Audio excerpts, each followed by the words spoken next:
So guys, आज था हमारा फाइनल एग्ज़ाम। तो एग्ज़ाम देने के बाद हम जा रहे हैं वापस, और ये रहा हमारा इंस्टीट्यूट। और आज धर्मशाला का मौसम कुछ इस तरह से आप देख ही सकते हैं। और ये खड़ी है हमारी जेसीबी, जो कि इस तरीके से है। और एग्ज़ाम हमारा वैसा रहा, और आपके साथ भी हम क्वेश्चन ज़रूर शेयर करेंगे कि हमारा क्वेश्चन पेपर कैसा आया था और हमने कैसा पेपर दिया। सो मैं आपके साथ ज़रूर एक्सपीरियंस अपना शेयर करूँगी। सो बताते हैं आगे आगे आपको कि होता क्या है। अब यहाँ पे चला है अपना जेसीबी का प्रैक्टिकल।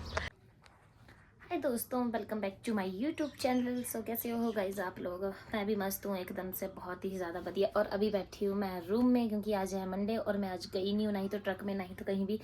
और दोस्तों, मेरा जेसीबी का जो सेक्शन था वो ख़त्म हो चुका है, और मतलब जेसीबी का पेपर भी हो चुका है। और अब देखते हैं, जेसीबी का सर्टिफिकेट आने को बचा है। मेरी जो ट्रेनिंग थी 1 महीने की, वो पूरी खत्म हो चुकी है।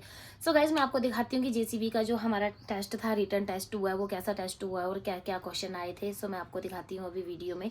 तो पूरी वीडियो जो है वो पूरा वॉच करें, और आप देखना कि ट्रेनिंग टाइम में हमारा प्रैक्टिकल वगैरह कैसे हुआ, कैसे नहीं, एग्जाम सेक्शन कैसा था कैसा नहीं था, हर चीज़ के बारे में मैं आपको बताने वाली हूँ।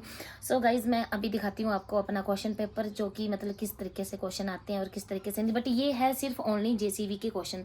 एनएसडीसी का भी पेपर मैं आपके साथ शेयर करूंगी जब एनएसडीसी का मिलेगा। जब एनएसडीसी का पेपर होगा, वो होता है नेशनल अथॉरिटी के हिसाब से। तो वो नेशनली टीम जो है वो डिसाइड करती है कि एग्ज़ाम कब होगा कब नहीं होगा। उसकी अभी तक डेट शीट कुछ आई नहीं है, मिली नहीं है।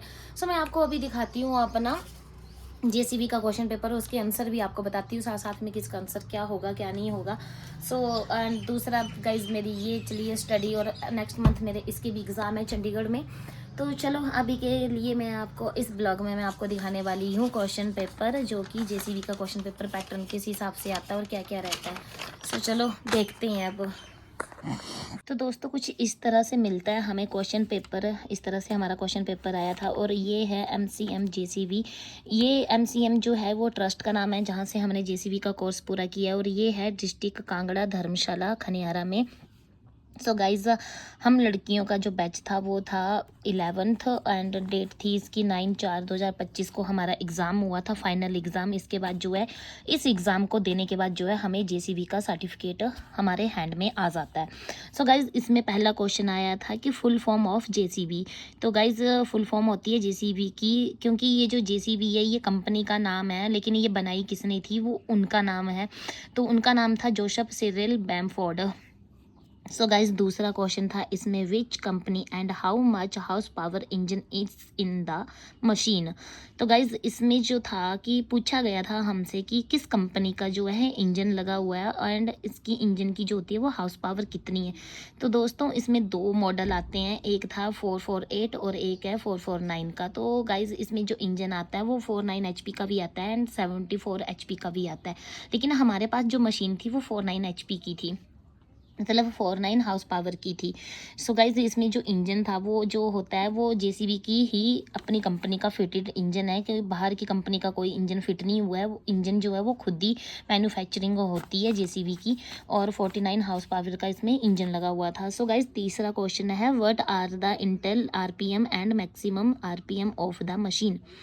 तो दोस्तों, तीसरे क्वेश्चन में हमसे ये पूछा गया था कि इंटेल जो आरपीएम होता है वो कितना होता है और मैक्सिमम आरपीएम कितना रहता है। सो गाइज, इसका जो इंटेल आरपीएम रहता है वो रहता है 850 से लेकर 2, और जो मैक्सिमम आरपीएम रहता है हमारा वो रहता है 250 तक का। सो गाइज, चौथा क्वेश्चन है इसमें, how many rams fit in the machine.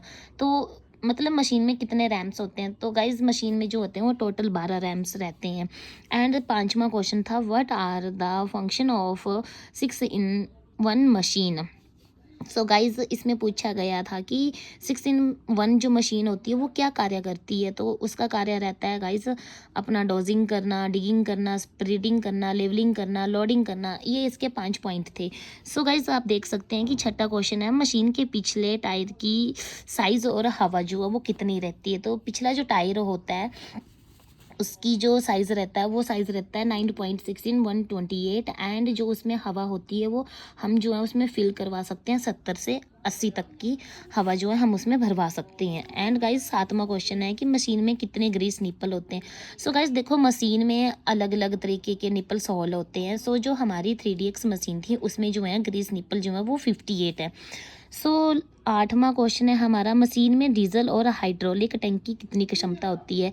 तो जो हमारी मशीन का जो डीजल टैंक है उसमें 128 लीटर तेल आता है, एंड जो हाइड्रोलिक है उसमें 92 आता है। एंड 9th क्वेश्चन है कि MRV कहाँ फिट है और इसका क्या काम है।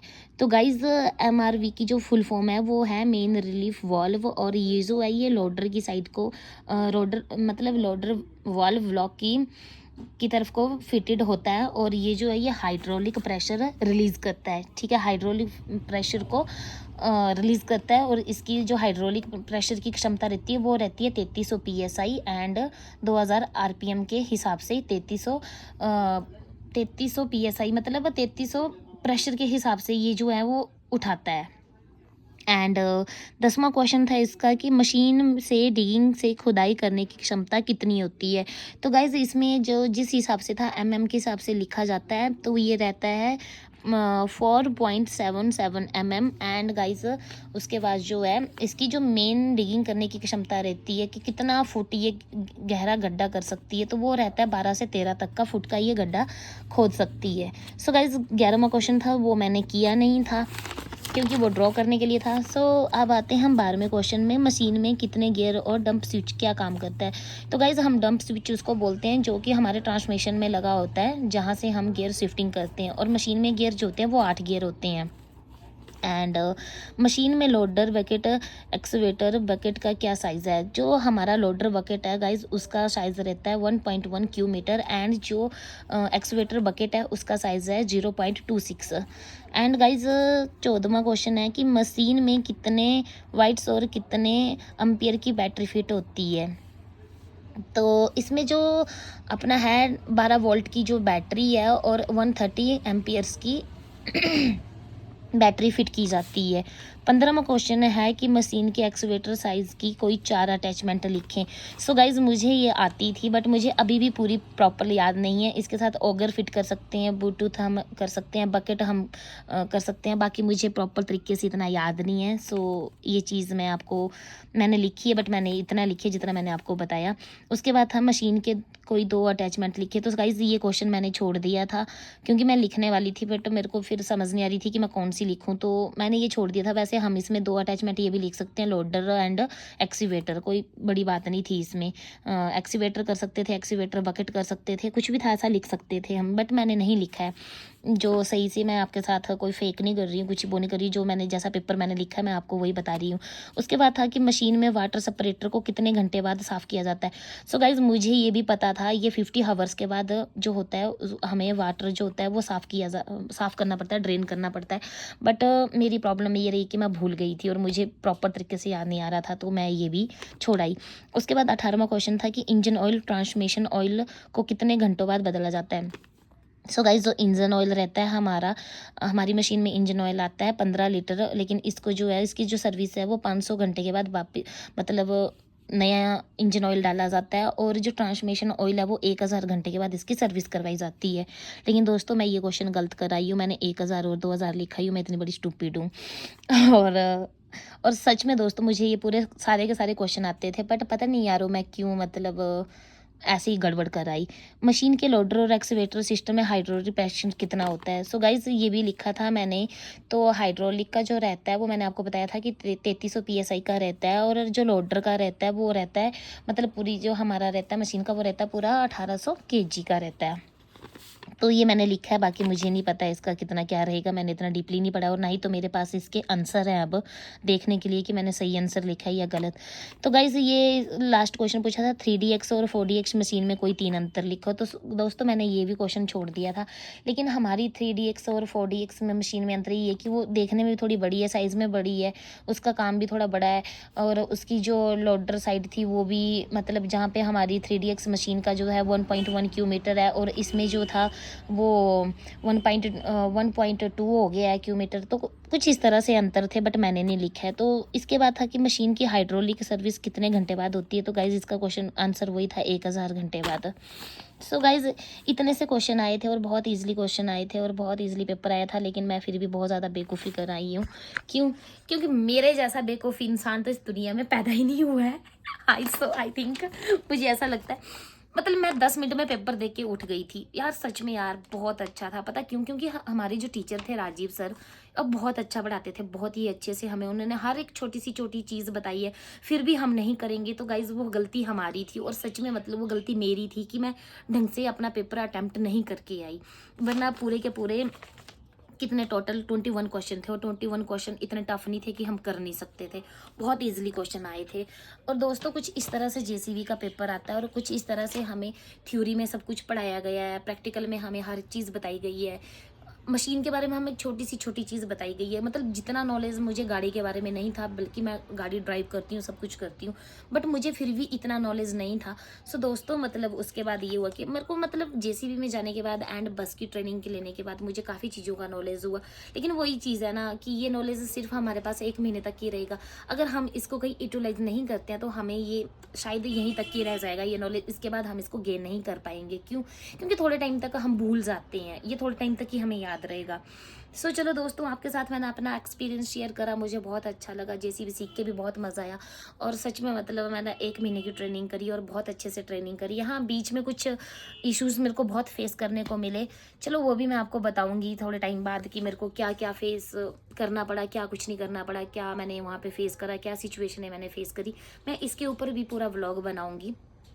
सो अभी तक के लिए इतना ही सही। और आगे मैं बताती हूँ आपको कि हमारा प्रैक्टिकल सेक्शन कैसा रहा और क्या पूछा गया और क्या हुआ। वाइवा हुआ, प्रैक्टिकल हुआ, थ्योरी थी, सब कुछ था। सो मैं आपके साथ वीडियो देती हूँ। गाइज व्लॉग को पूरा देखें और ज़रूर देखें, और मिलते हैं आपके साथ नए व्लॉग में, नई नेक्स्ट वीडियो में।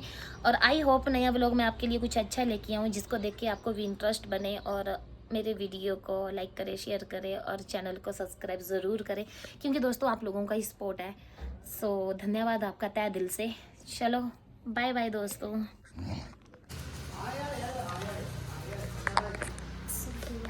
जैसे कि आप देख सकते हैं कि मैं आई थी एग्ज़ाम देने के लिए, और मेरा एग्ज़ाम हो गया। सो मैं आपको घर जाके बताऊँगी कि जेसीबी का एग्ज़ाम मेरा कैसा रहा और कैसा मिला। सो मैं अभी बैठी हूँ बाहर, और अंदर चला है अभी बच्चों का एग्ज़ाम। सो आप देख सकते हो मैं वीडियो शूट करी क्योंकि मैं पेपर देख के आई हूँ, बाकी बच्चे जो है वो कर रहे हैं। सो गाइज़ मैं आपको पूरे व्लॉग में दिखाऊंगी कि मैंने पेपर में क्या किया क्या नहीं किया, किस प्रकार का क्वेश्चन आता है। सो बाकी बताती हूँ आपको कि पेपर के बाद क्या हुआ और क्या नहीं हुआ।